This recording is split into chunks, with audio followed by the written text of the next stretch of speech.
Another perspective from downtown Naples from the Bayfront Inn. Just want to point out again, you might see a little bit of smoke there on the horizon.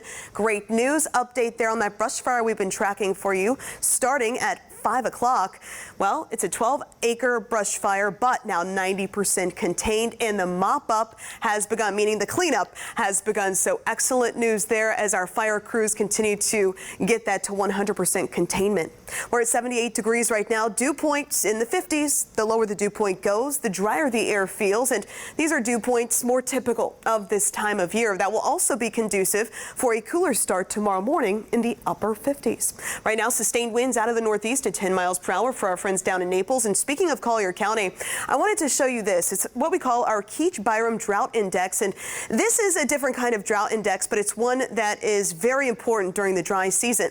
This specifically measures the amount of moisture in our soil levels. So when you look at the ground, you go down about 8 inches, just how dry or how moist is that soil? Because obviously the drier it is, the more conducive it will be for those brush fires to spread. And notice where we have the yellow, we're starting to really dry out across Collier County, and especially southern Lee, portions of Hendry as well as Glades. Meanwhile, still on the moist side across Charlotte, DeSoto, and Sarasota, and that's simply because of how much rainfall, 1 to 2 feet of rain from Hurricane Ian. So still seeing those moist spots a little farther toward our north. But in the meantime, with our drier locations, we'll be watching those spots very, very closely.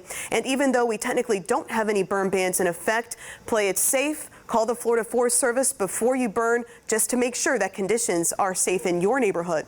So as we look at those wind gusts right now, peak gusts currently for Ochopee around 18 miles per hour. And we did have those gustier winds earlier in the day in the lower 20s. Overall, though, I am expecting breezy conditions to continue as we head into tonight as well as tomorrow morning. Right here around 10:30 a.m., notice those gusts picking back up around 22 miles per hour for Bonita Springs, 20 in Fort Myers alongside Marco Island. So again, tomorrow it's going to be on the breezy side. Then later in the day, those winds will begin to taper off.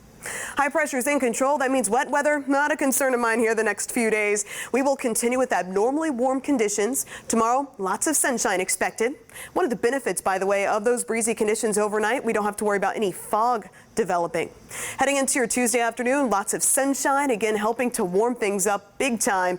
Once again, the low to mid 80s expected, and your Wednesday, basically a rinse and repeat. So the next couple of days will continue to be tranquil and above average. We'll start off tomorrow morning in the upper 50s around 60 degrees. Afternoon highs pushing into the low and mid 80s the next couple of days. Isolated storms arrive into our forecast Thursday into Friday. That cold front comes through Saturday morning.